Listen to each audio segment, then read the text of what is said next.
Hello, everybody, and welcome to the Leaders in Supply Chain podcast. I am your host, Radu Palamari, Managing Director of Elkat Global. And I'm very excited to have Sandra MacQuillan, who is the Executive Vice President and Chief Supply Chain Officer of Mondelēz International. As many of you know, and as many of us consume biscuits and different goods from Mondelēz, they are one of the largest consumer goods companies in the world with a revenue of close to 26 billion as of last year. And Sandra leads all aspects of the organization, global supply chain, including procurement, manufacturing, logistics, engineering, sustainability, and safety. So Sandra, thanks a lot for taking the time and pleasure to have you with us. Thank you so much, Radu, and hello to everybody. Thanks for joining us. Our pleasure. And so, first question for you, Sandra. We deal in our work, our day job is headhunting and executive search with a lot of structures, and we've seen quite a few supply chain organizations. But I must say, in Mondelēz, it's quite a interesting structure because you have all the different elements. On top of that, you have engineering, then you have sustainability. You have something that is specifically called sustainability and safety. So I wanted just to ask you a little bit, how did you derive this structure, and how is it helping you to have all these functions under one person? Yeah, it's a great question. And let me just apologise in advance. I don't know if anybody can hear the gardeners in the background. It's not our garden, it's next door, but it's Thursday here. And all my virtual connections now have gardeners in them if they come on a Thursday. So I'm really sorry if everybody's hearing. No problem. We cannot hear. Good, that's great. Good. So how do we... I think that's a great question around what do we call supply chain in the industry as well, actually. And I don't know about you, Radu, but there are many versions of a supply chain organization, from procurement not being in it, to logistics being the only bit in it, to manufacturing not really being mentioned when you talk about it, when you talk supply. How do we get to where we are? Well, when you look at what can you influence from the shelf to the field or the field to the shelf, it's all those areas internally that you referred to, from procurement, manufacturing, logistics. What do we do in that space? Well, we need to be safe, we need to be sustainable, it's a non-negotiable of ours. We need to have good quality and food safety and meet all our compliance piece. And you need engineering in that space. So for us, it was quite logical to bring that all together. And to be honest, in the last 2 or 3 jobs that I've had and roles that I've played, that's been how we've defined the supply chain. In Mondelēz with my team, which is spread across the globe, we actually spent some time looking at, well, what do we want to do with all of this, these functions? Actually, they're interdependent. They rely on each other and influence positively or negatively each other. And if you start with the consumer in mind, and you start with the shelf and then come back to the field, they also engage with the consumer customer right the way back to the supplier.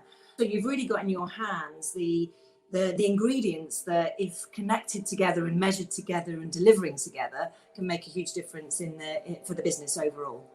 And I wanted to specifically ask about e-commerce, because I was reading the statistic. I think last quarter you grew 78%.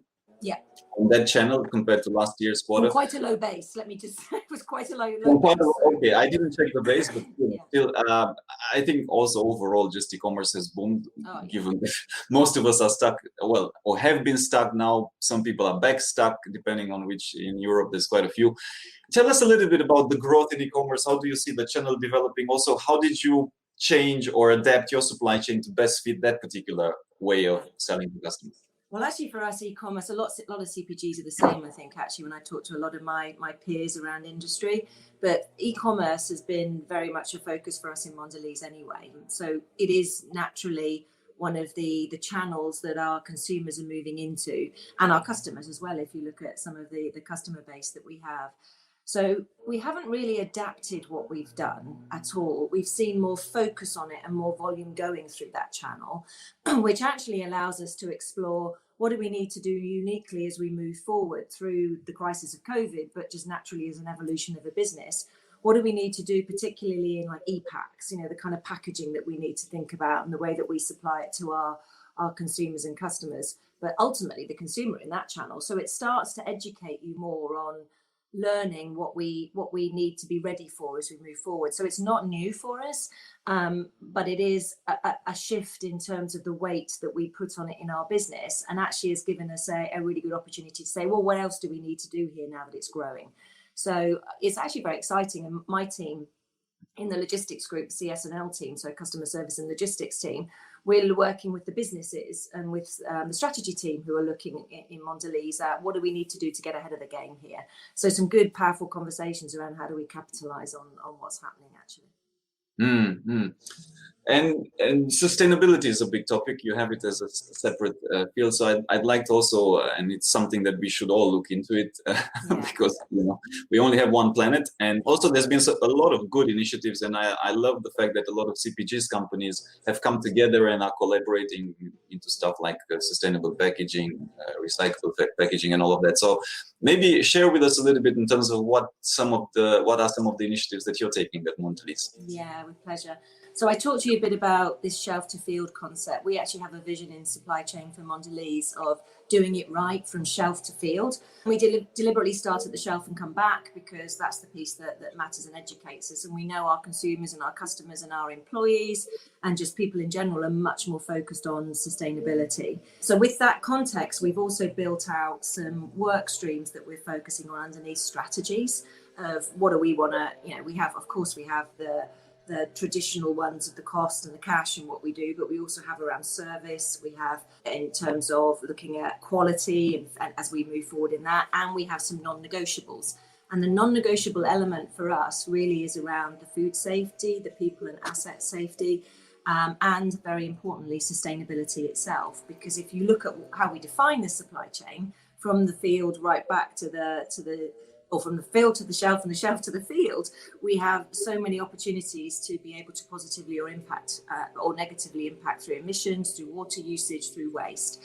So we've made that commitment and said it's an absolute non-negotiable for us as a supply chain. And as a business, that's meant that we've actually signed up to the Science Based Targets Initiative, which is really trying to keep the warming down below 2%, which for the globe, which to your point, we only have one planet. And that's actually meant that we've been able to take the belief that we've got that we should be doing the right thing and say, okay, so from a CO2 emissions point of view, what do we want to do? And we've been working on this since probably for 5+ years in real earnest, actually. So before I joined the company, but now we've sort of accelerated that. And we've actually said, okay, so if our long-term goal is really to reduce what we do and our, I won't say negative, but our impact on the planet, then let's force a conversation between us around how we get to another 10% reduction by 2025 of CO2 emissions.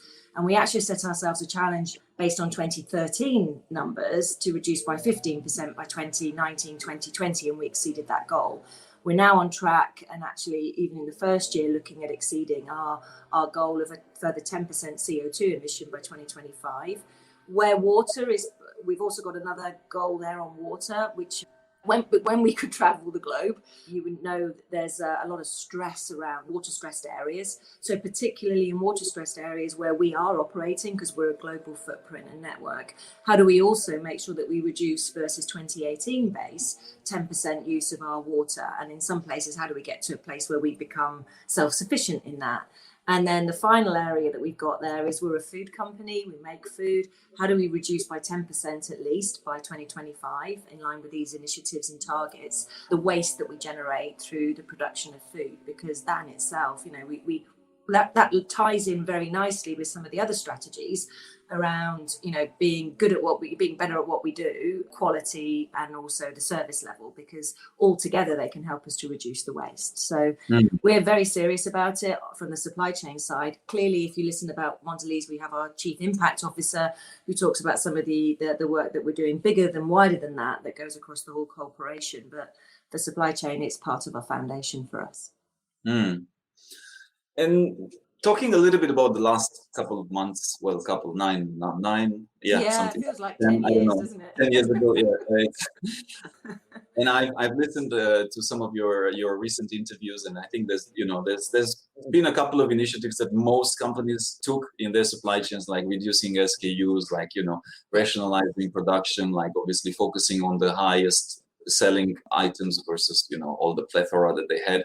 But on top of that, I'm curious to ask you, I was even talking to a supply chain leader, and he said that they turned from a monthly S&OP cycle to a weekly S&OP cycle. So there's this speed, digital transformation that is accelerated. I'm curious if, what were some of the top things that changed in your supply chain, in the speed that you interacted maybe with the businesses, with the customers, with the markets, and if you can give us some examples. Yes, of course. So the first place that we started was actually looking after our people and really focusing on, we operate all over the world, hundreds of places that we operate in, and our first port of call was to make sure that our people felt safe to come into work, and that when they were in work, we were looking after them. And actually by doing that, we were creating a safe environment for them to operate in. And then of course, by doing that, you create the circumstances where you can sort of work through, how do I keep the business going? So for us in supply chain, it was very much around, what do we need to learn really quickly, like literally overnight, actually, in terms of protection of people, protection of the premises, in terms of how to segregate, keep separation, PPE, inside and outside. A lot of people don't talk about that, but some of the environments that we operate in the supply chain externally is almost more difficult than actually operating internally, because of the cultures that you operate in, which can be more inclusive. So how do you manage a virus that's highly contagious externally as well as internally? So there's a lot of work that we did there. What that then meant, when you look at our supply chain in Mondelēz, we rely a lot on the front end of understanding what the customers and the consumers want. So particularly with our customers, daily interactions with what do you need? What are the forecasts looking like? What is the offtake looking like? To be honest, 90% of it was wrong at the very, very start. So the volatility in the system, I'm sure anybody who runs supply chains who's been through the last 10 months, the volatility has just been off the scale. And I really do hold in awe the people, the demand planners, the forecasters, the planners who have been working through this whole system to try and keep sane and keep the business going. So connecting with the customers on almost a daily basis to understand what's going on, and then be able to translate that as well as we can into our system of what do we need to make.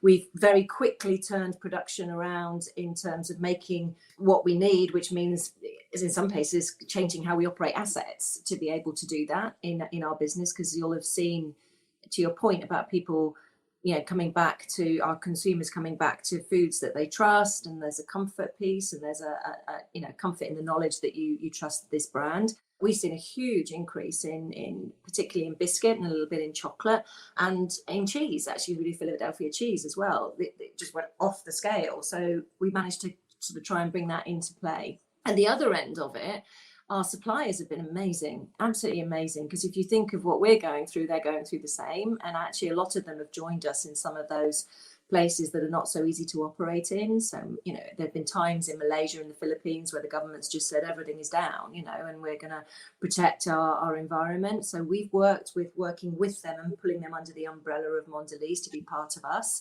in terms of trying to find ways to work with governments and regulatory bodies to make sure that we continue operating. So that's also been happening on an hourly basis at times. In some parts of the country, it's 10 o'clock in the evening, and right by 11, the whole system has changed. So we've had to be flexible and responsive in a whole different way around making sure we know as much as we can what to make, shifting assets to be able to make more of what we need.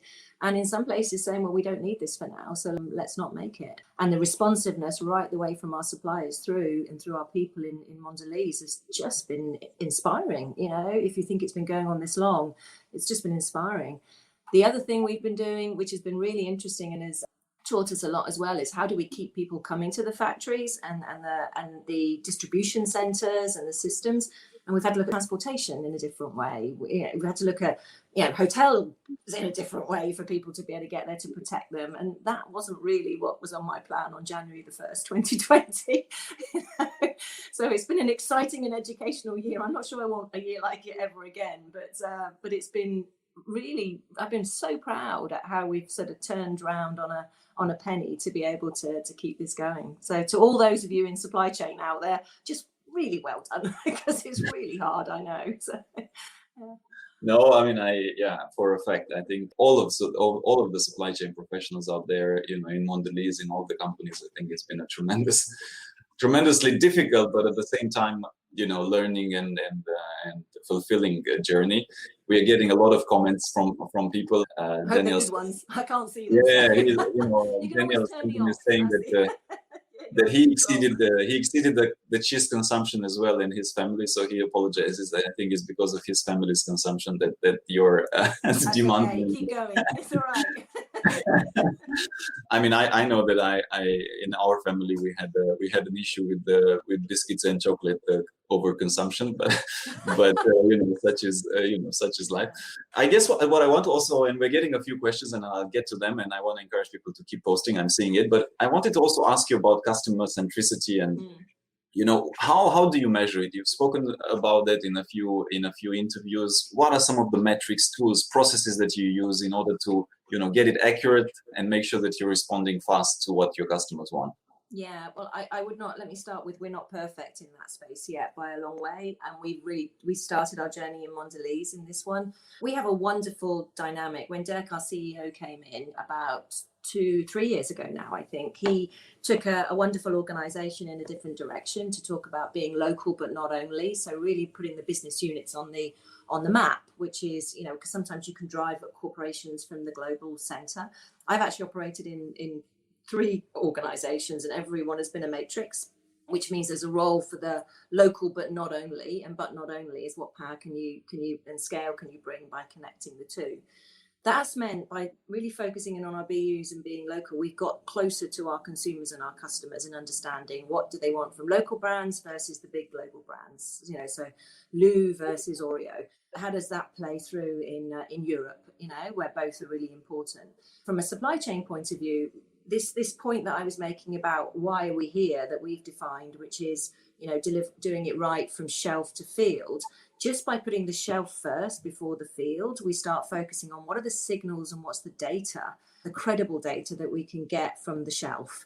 Now, be it real or be it virtual. And by that, I mean, it's not on-shelf availability so much, because I think there's a hierarchy in customer service that we need to always be aware of in supply chain. But if we can start at the shelf and understand the consumer in terms of their bits through the data that the customers have, then we can start being more prescriptive about where we go rather than having to react so much in the supply chain. All sounds wonderful when I say it, and we're a long way from that. But actually, I was talking to Bob, who's my IT partner in my team, yesterday, and we were talking about how do we get a supply chain, we have a digital supply chain roadmap. How do we get one of those areas to be completely obsessed about the consumer and the shelf?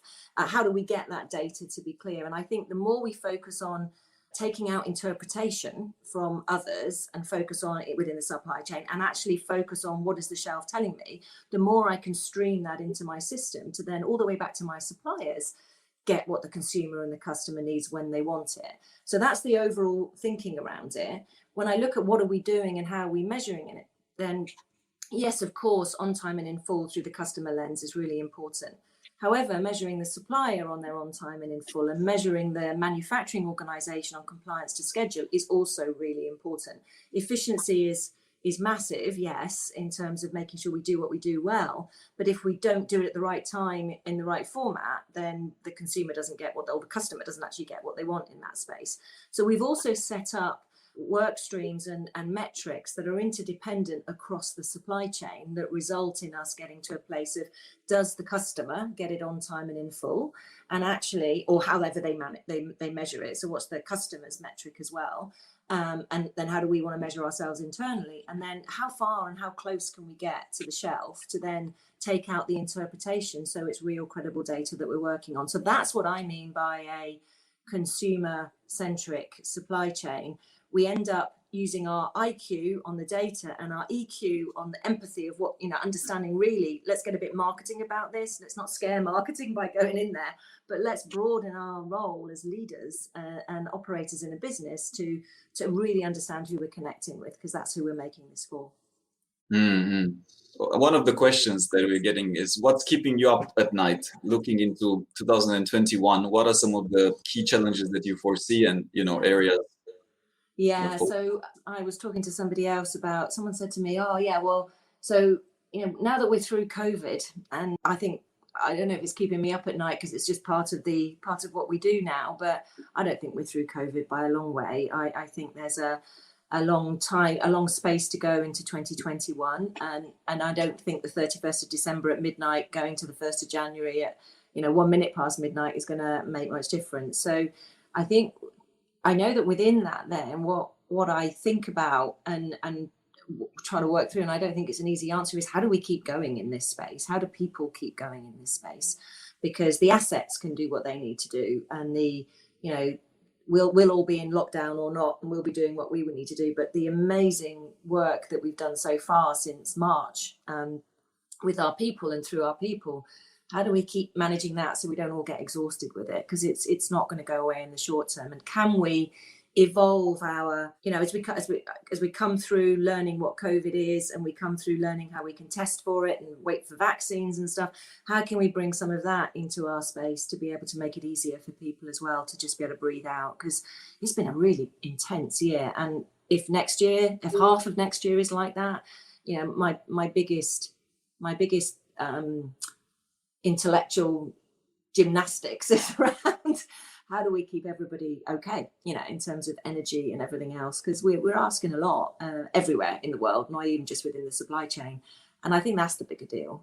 And we keep waiting for it to finish. And I don't know about you, but you get this, it'll Tuesday and it's done, and then Tuesday comes and it's not. So the amount of emotion that's going on for everybody, billions of people around the world, I can only imagine. So that's probably the biggest thing that the rest we can manage because we're supply chain and we do, but that's the bit for me.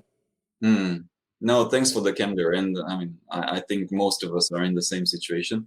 And I was talking to somebody out of India, and they had a supply chain leader of the Indian subcontinent, and they had a discussion with the government. And the prediction was that it would take them 2 to 3 years to finish vaccinating everybody in India. Yeah. Which is obviously a huge market.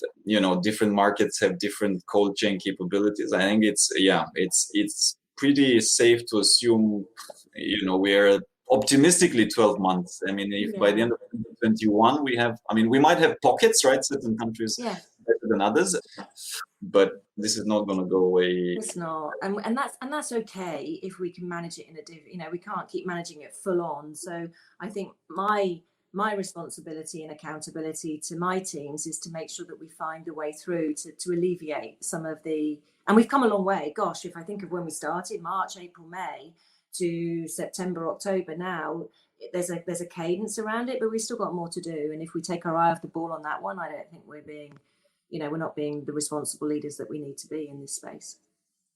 And I have shifting it more towards the lesson learned and what works. One question that we got is, as we're trying to, and everybody's trying, you're trying to stabilize these processes to create a little bit of a more predictable environment, even if I'm not sure that it's possible. But, we as human beings, I think we need a level of predictability. Do you have certain things that you've implemented with the team on the people side, on the soft side, right? Maybe rituals, maybe sharing, maybe, I don't know, whatever it may be that helped in this month and you would want to continue? Yeah, so we've got a lot more connected. We were connected as a team. In Mondelēz, we're a very connected business anyway. It's a very people business.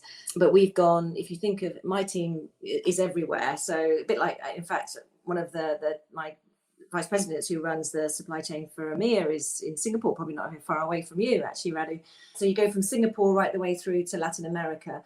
And connecting can sometimes be quite difficult, with the time zones, but we've now gone to more connections and weekly connections and subgroups working just for that connectivity to keep things going.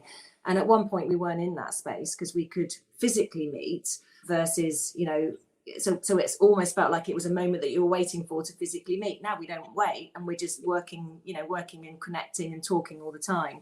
I think the other thing that's been wonderful is we've all become more human. There's often a time where you feel at work you've got to be different than you are. I struggle with that. What you see is sort of what you get.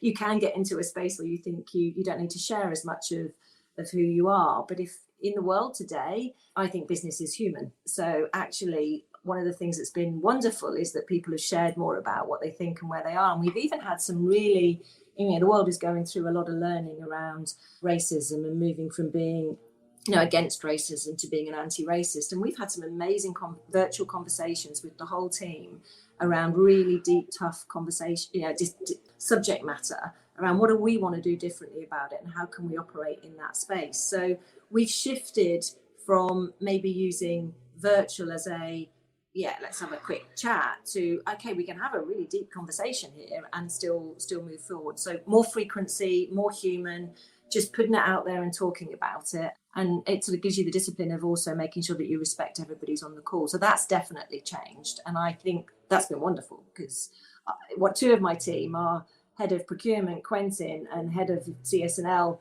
logistics, Andrea, joined on April the 4th. So they have not actually been anywhere. We've been virtually onboarding them, and they've done an amazing job of connecting still with everybody they need to connect with in the business. And can you imagine that, thinking about doing that in 2019? It was all about getting out there and seeing and being seen, but we've had to find different ways of making that work, and successfully those two have done a fab job of making that happen. And I want to reinforce a little bit the point that you made about the authenticity and, I mean, being real, and it definitely comes across very strongly to me with you. And I think it's super important. I'm constantly getting feedback in organizations and with the executive level that we tend to deal with, but also across the levels. I mean, the more politically correct you are, the more actually, I mean, firstly, people sense it, they smell it. Yeah. I mean, you kind of, I mean, it's not that difficult. I mean, of course, now as a leader, can you say everything? You cannot, but there's a way to say, look, I cannot discuss about this, right? And you still be genuine. And I just want to to salute that, and also I want to share an example of one of our clients where they actually did meetings where the regional CEOs of different clusters would come on and say, look, this is my challenges, my personal story, my concerns during this COVID-19 crisis, and then also encourage the team then subsequently, because it's you show vulnerability, and then, I mean, it's not to manipulate anybody, but it's just a human kind of, that's exactly what it is. It's people sharing. So we've had people who've said, actually, I'm feeling a bit stressed today, and I've got a sore shoulder. I know I did something to my leg because I ran too much. So you just share. This is hard. This is really hard. And if we don't say it's hard, and we don't talk about stuff that we need to talk about, and then other people don't feel they can. And it's okay if you're late for something, or your dog, I mean, my dog's forever, jumping in and up, and it's okay, because this is just life, and we're still doing what we need to do. We've just come out with, which is interesting actually, and may be helpful for people, we've just come out with our new flexible working policy, which Paulette, our CHRO, has just launched. And one of the pieces in that is about trust, actually, and just saying, let's just trust that people are doing the right thing. And I think sometimes, over previous years, we came out in a space of, well, working at home, then they must be, I'd say, I'll use the English word skiving, because they're not where they should be. Well, actually, we work harder at home. I think I haven't got the break of going to the office, and everything's on. So I think this trust between us actually also creates the space where people can breathe a little bit and be. And that was a big deal that Paulette called out in what we were doing on flexible working, is let's just assume that we trust. Not that I think we were low on trust, but let's not question it, because if the work's getting done and people are looking okay and it's all right, then it's all right. So. Yep, absolutely. Yeah. We're getting a question that I'm going to ask you, because I think it's something on top of a lot of people's minds. Supplier diversity, there's talks China plus one. I mean, depends. Okay, I mean, you guys obviously are not maybe as reliant on China, because your supply chains may be a little bit more localized or regionalized, but I think everybody had a pretty strong dependence on China. And then the second part of the question is also the role of supply chain management in addressing some of the social challenges and major social disparities that that can occur. So what's your thoughts on that, Sandra? Yeah, so we have a huge business in China, actually, a really big business in China, and we are more local. So I think we did have a win. So that's a good summary of where we are. We're not really global. We're global in supply from some of our suppliers, but we're focused on that in terms of where it makes sense. And then we also have a local and a regional type of thinking through our supplier base. And we're evolving that to look at supplier partnerships more. And I was referring to that at the very start when you were asking me about how did we, what did we do more of or less of? We really are connecting much more. And Quentin, who's come in with his team in procurement, are looking at how do we drive this to get the innovation as well as what we need in terms of the P&L delivery and the right raw materials and packaging in the right place. How do we build out to also bring that expertise of suppliers into our business, where they know much more than we do actually about the innovation that could come from the ingredients. When you talk about supplier diversity, that's a huge focus for us. And again, Quentin has come in and he's looking at doing that in that context of, we do not have, let's hands up, we do not have anything like what we want in terms of supplier diversity through the lens of African American or any other type of diversity that we would talk about. So that's a big push for us now in the next 1, 2, 3 years to look at making sure that we're building that diversity to represent our world, because we operate everywhere. So let's represent our supplier base in that space too. So that would also be a social issue in terms of where we are. If you look at other social issues, then we tend to work very locally on those if there are big social issues there. And there's always that balance of keeping out of the politics but doing it right. And that really comes down to what we're talking about on we have an overall behavior that we really believe in for Mondelēz, which is do it right. And at the same time, in supply chain, we've amplified that because we probably are the ones who can even more, through every lens you look at, really focus on doing it right. And that means how we do business. How do we do business with cocoa farmers, right the way through to how do we do business with our customers, and how do we do business with our suppliers, all of that space, and internally with each other, so there's a lot that goes on there. A lot of the social issues can be local, a lot of them are big, and I've already referred to what we're doing as an example on this supplier diversity in its widest form. Also looking at talent, so I am a big believer in diversity, full stop. So I want the diversity of the thinking, I want the diversity of the gender, I want the diversity of the origin, the ethnicity, the beliefs in my team, because then I absolutely believe we get a better answer at the end in terms of anything that we're trying to deal with in a social dilemma or just a work dilemma. And over the last few, I've been in the job now for just over a year, actually, we've been focusing very much on that level and the level below and the level below that. How do we build up when the time is right, as the organization evolves, to bring in more different thinking, let alone everything else that that hopefully will come with that, so that we get the healthy tension in our organization to do a better job than we might have thought. Because no one person has the answer. It has to be, and with where we're going, if you look at trying to connect with the consumer and the customer, gosh, that's so big. I need to find a way to be able to think differently about how we do it. So that's what I hope that answered the question. That's what we're doing, and not be constrained by what you think happened before and what you need to do before. Just be open-minded about where you're going. Yeah, absolutely. And shifting a little bit the discussion on talent, skills, what type of soft skills and hard skills you need. It's hard to find as well. Tell us a little bit your thoughts on that.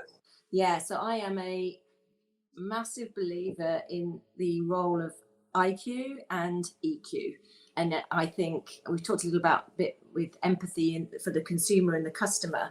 I think if you want to really, it's not just what you do, it's how you do it. And in today's world, I think it's even more important on the how. And for a long time in supply chain, we were all about show me the money, hit my bottom line and help me hit my bottom line. And actually probably there was less expectation out of leaders and people operating in the supply chain that we would look at, that bigger picture of, and actually we're business leaders who run the biggest people organizations in any company.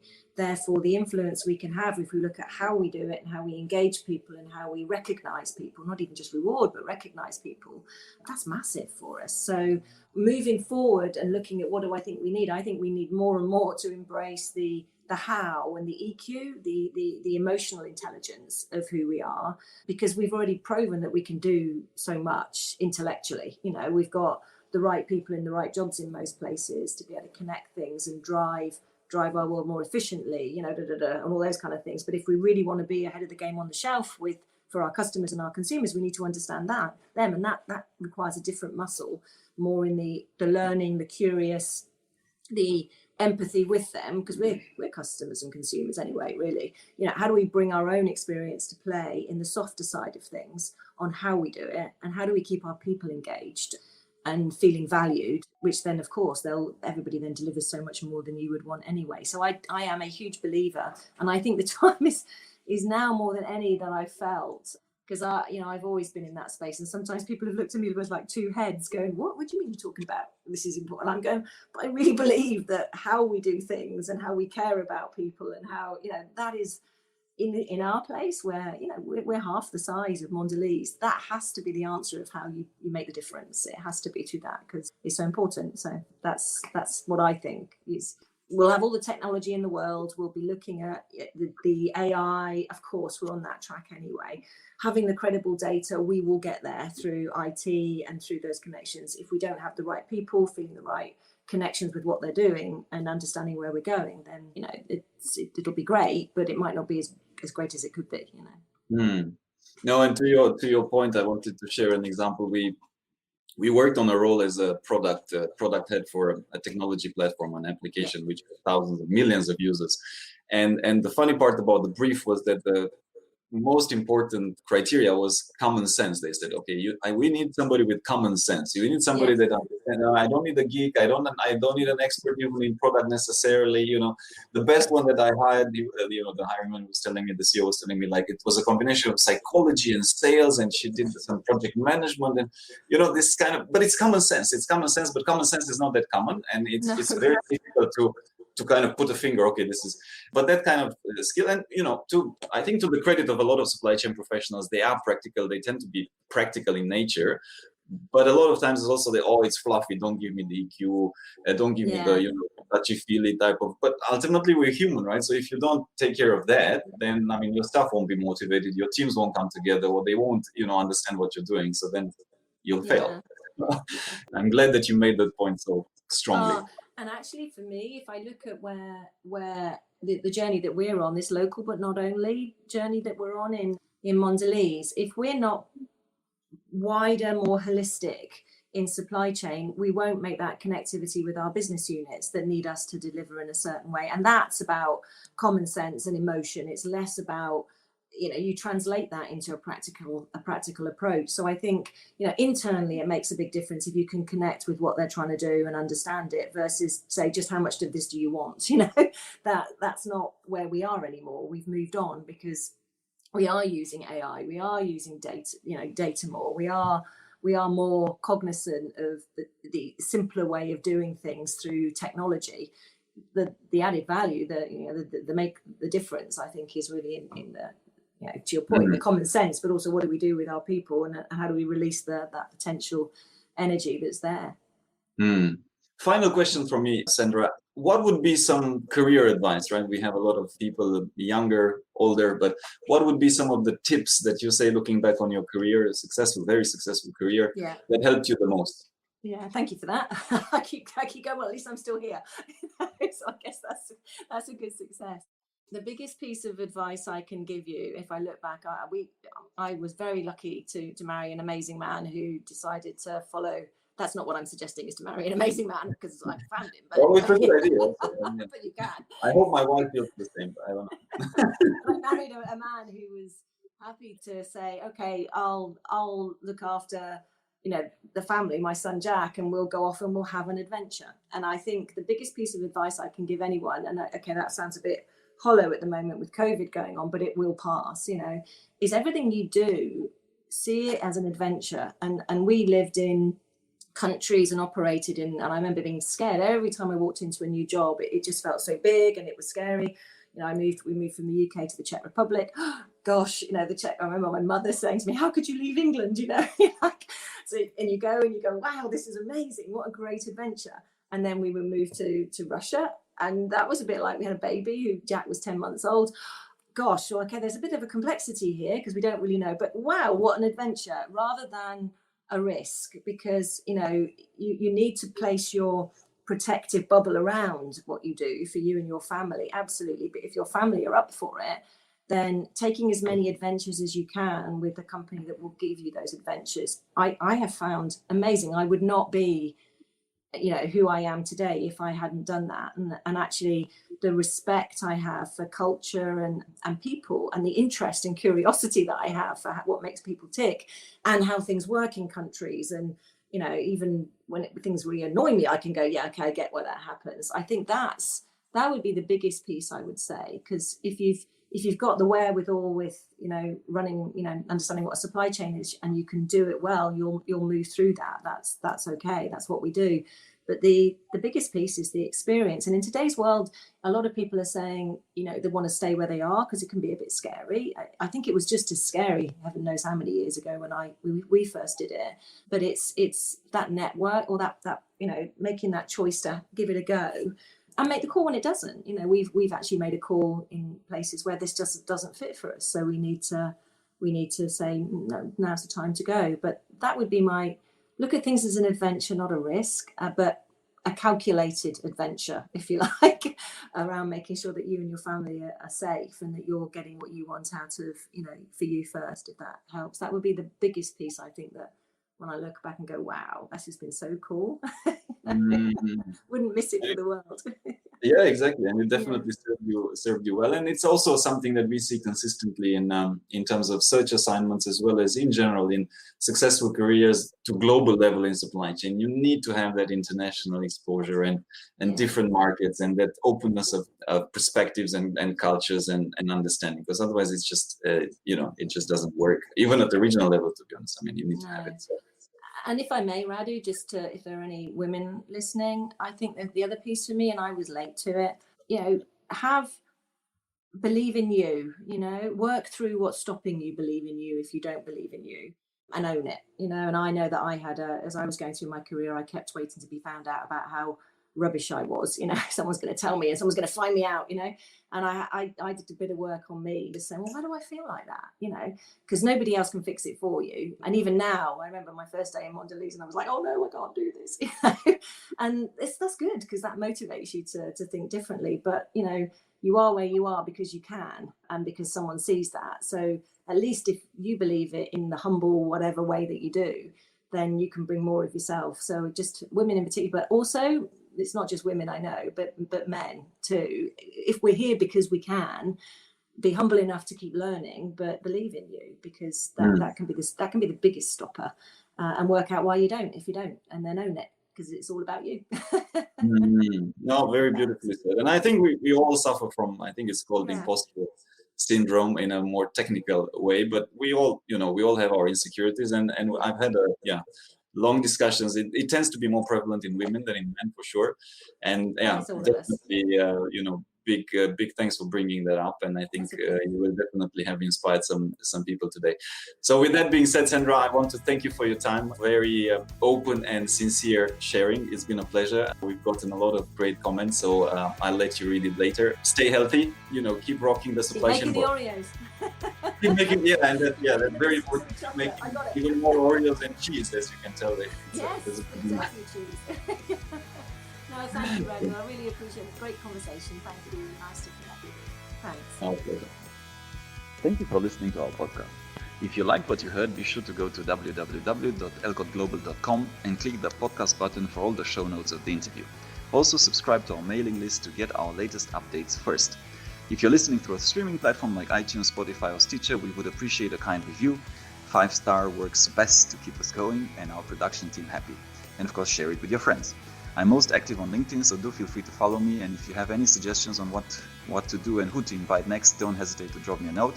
And if you're looking to hire top executives in supply chain or transform your business, of course, contact us as well to find out how we can help.